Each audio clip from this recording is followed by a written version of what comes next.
eu vi Jerusalém reconstruída. Olá, meus irmãos, mais uma vez aqui com o canal Despertai e hoje iremos iniciar o capítulo 40 de Ezequiel propriamente dito, tá bom? Então, vamos iniciar com a própria leitura do texto. E o texto em si, do verso 1 ao verso 3, é o que nós iremos tratar hoje, tá bom? E olha só que interessante, a visão que Ezequiel vai ter, a partir do verso 1 diz: no ano 25º, ou seja, no ano 25 do exílio, no início do ano, ou seja, mês 1, no dia 10 do mês, isto é, no dia 10, 14 anos após ter caído a cidade, ou seja, a cidade de Jerusalém, nesse dia veio sobre mim a mão do Senhor e ele me levou para lá.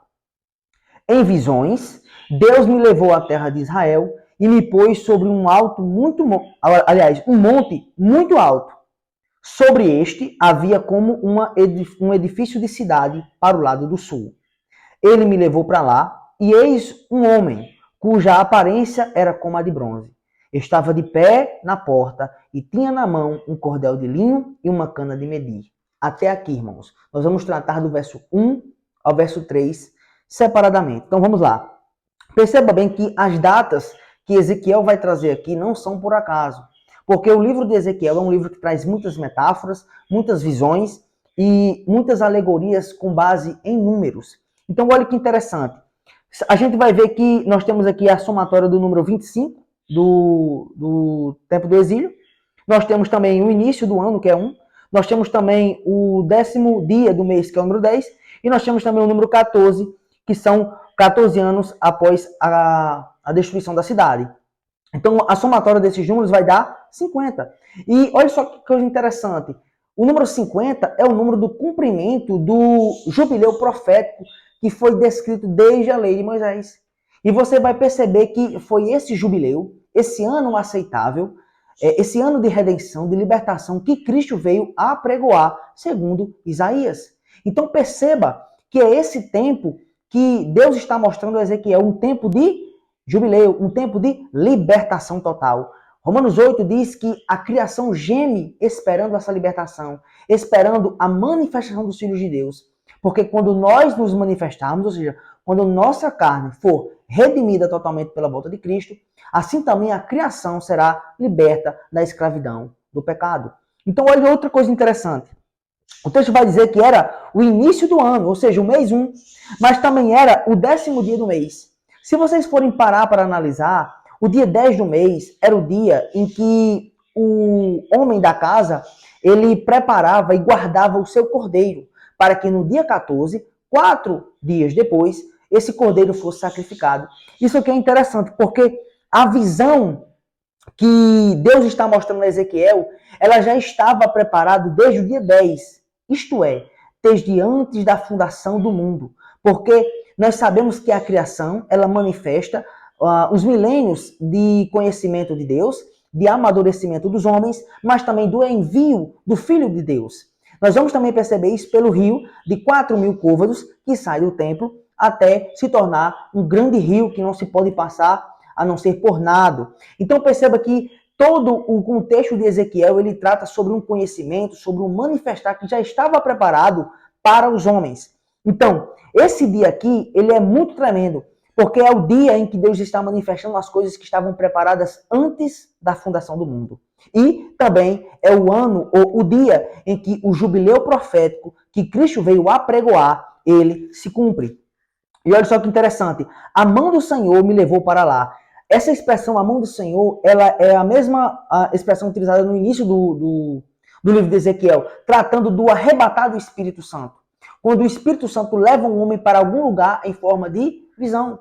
E a mesma coisa ocorreu com João. João se achou em espírito, ou seja, pela mão do Senhor, no dia do Senhor, que é nada mais, nada menos do que o sábado, o ano sabático, ou seja, o sábado milenar, o dia em que Jesus Cristo voltará e iniciará o seu reino milenial. Então vamos para o verso 2. Em visões, Deus me levou para a terra de Israel. Então, Ezequiel estava no cativeiro babilônico, que foi transportado em visão para a terra de Israel. E o que é que ele viu lá? Ele estava sobre um alto muito... Aliás, ele foi levado e colocado num monte muito alto. E sobre este monte, que Ezequiel estava sendo transportado, havia uma grande cidade para o lado do sul. Isso aqui é muito interessante, porque nós vamos perceber que em Apocalipse 21, a mesma coisa ocorre com João. Olha só. Então, um dos 7 anjos, que tinha as 7 taças, cheias dos últimos 7 flagelos, falou comigo e disse: Vem, vou te mostrar a noiva, a esposa do Cordeiro.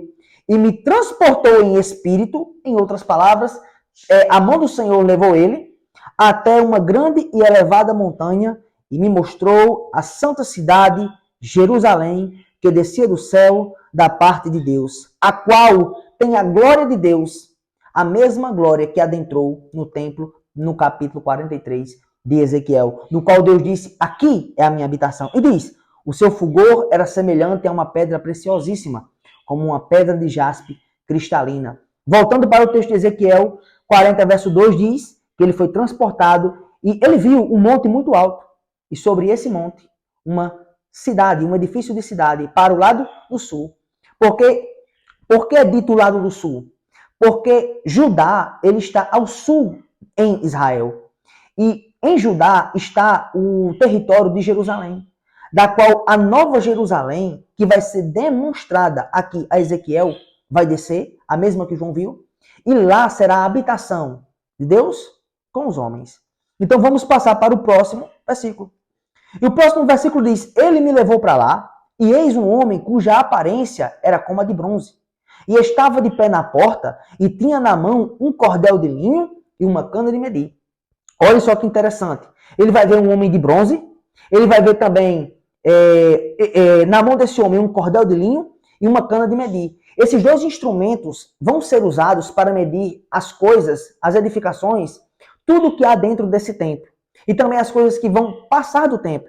Então, é algo a se notar. Vamos falar disso já já. A questão do homem estar aqui diante de Ezequiel também é a mesma coisa que aparece para João no capítulo 21, quando nós acabamos de ler. E nós vamos lá para o verso 15, e diz: aquele que falava comigo, ou seja, um dos 7 anjos, tinha por medida uma vara de ouro para medir a cidade e as suas portas e as suas muralhas. Então, olha só que interessante. O mesmo ser que vem para medir a cidade, para Ezequiel, também aparece para João, do qual João vai chamar de um dos anjos. Então, veja que há uma medida, há uma medição, há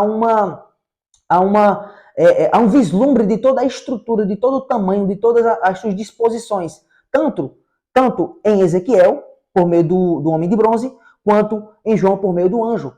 Os dois estão medindo a cidade. E nós vamos falar disso já já. Por que o anjo, aliás, por que esse homem em Ezequiel está de bronze? Porque o bronze na escritura representa juízo. E isso era uma identificação para Ezequiel de que aquele povo do qual ele estava participando, isto é, o povo do cativeiro, estava debaixo de bronze, isto é, de juízo. Mas neste dia da visão foi manifestado que já estava preparado para eles desde a fundação do mundo. E agora, eles seriam libertos desse bronze. Quando? Quando essa visão se cumprir na volta de Jesus Cristo. Então perceba que há essa diferença. Então vamos perceber que a Jerusalém, a cidade, a estrutura, o templo, que Ezequiel está vendo aqui na sua visão, vai ser medido por esse homem de bronze. E essa medição de Jerusalém, ela ocorre em muitos outros profetas. Eu vou trazer aqui alguns para vocês e eu quero que vocês analisem bem. Quando Josué e Zorobabel estavam reconstruindo um templo, no retorno da Babilônia, após essas profecias de Ezequiel, eles não construíram esse templo como o de Ezequiel, o que Ezequiel disse, mas eles construíram outro. E esse outro templo foi chamado de a última casa, que receberia a glória de Deus, da mesma sorte como Ezequiel viu no capítulo 43. Quando nós vamos para Zacarias 1, diz o seguinte, olha só, no verso 14, e este me disse, clama, assim diz o Senhor dos Exércitos, com grande empenho eu estou zelando por Jerusalém e por Sião. E com grande indignação estou irado contra as nações que vivem confiantes, porque eu estava um pouco indignado, mas elas agravaram o mal. Agora, olha só. Portanto, assim diz Deus, olha só. Voltei-me para Jerusalém com misericórdia, ou seja, vou usar com Jerusalém da minha misericórdia, do meu amor, da minha graça. E a minha casa será edificada nela. A minha casa. E a minha casa que é o templo. Diz o Senhor dos Exércitos. E o cordel de medir será estendido sobre Jerusalém. Clame outra vez dizendo, assim diz o Senhor. As minhas cidades ainda transbordarão de bens. O Senhor ainda consolará Sião e ainda escolherá Jerusalém. Então você perceba que Zacarias tem uma visão de que Deus está medindo Jerusalém com um cordel de medir. E na mão do homem de bronze tem o quê? Um cordel de medir, do qual ele vai usar para medir a Jerusalém. No capítulo 2, no verso 1, vai ser dado outra visão a Zacarias que é dito: tornei a levantar os meus olhos e vi, e eis que um homem tinha na sua mão um cordel de medir. E diz, então perguntei, para onde tu vais? E ele me respondeu, eu irei medir Jerusalém, para ver qual é a sua largura e qual é o seu comprimento. Olha só que interessante. E eis que o anjo que falava comigo saiu, e outro anjo lhe saiu ao encontro daquele anjo e disse a ele, corra, fale a este jovem, Jerusalém será habitada com aldeias sem muros, por causa da multidão de homens e de animais que haverá nela. Pois eu serei, diz o Senhor, um muro de fogo em redor, e eu mesmo lhe serei no meio dela a sua glória. E essa mesma expressão, eu serei a sua glória, é apresentada em Apocalipse 21, no verso 24. E olha só que interessante. É um texto que vem lá de Isaías capítulo 4, quando diz, criará o Senhor sobre todo o monte Sião, e sobre todas as suas assembleias, uma nuvem de dia, e um resplendor de fogo de noite, porque sobre toda a glória se estenderá um pavilhão, e sobre o meu tabernáculo terá uma sombra para o calor do dia e para refúgio e esconderijo contra a tempestade de noite. Então perceba que Deus está levantando em Isaías um tabernáculo. E esse tabernáculo vai ter um envolvimento de fogo e nuvem, assim como Deus guardou o povo no deserto. E é a mesma coisa que é dito a Zacarias quando ele tem a visão dos anjos medindo Jerusalém. E por este fato, esse homem de bronze, que representa o povo em juízo, que terá seu juízo, seu cativeiro retirado, ele vai medir a cidade, porque quando esta cidade estiver pronta, ela vai descer dos céus. Então, meus irmãos, perceba que todo o texto de Ezequiel, ele trata de um templo que já está sendo construído e preparado antes da fundação do mundo, porque este templo fala de homens, fala de glorificação de homens e fala também do estado eterno, quando Cristo voltar e estabelecerá o seu reino, que nunca mais acabará. Então, fiquem na paz do Senhor e meditem bem sobre estes textos. No próximo vídeo, nós iremos tratar sobre o verso 4 e depois iremos tratar sobre as medidas da cana. Se você acompanhou até agora e está nesse vídeo até agora, comente aí. Eu vi Jerusalém reconstruída. E coloque amém. Um grande abraço a vocês. Deus abençoe.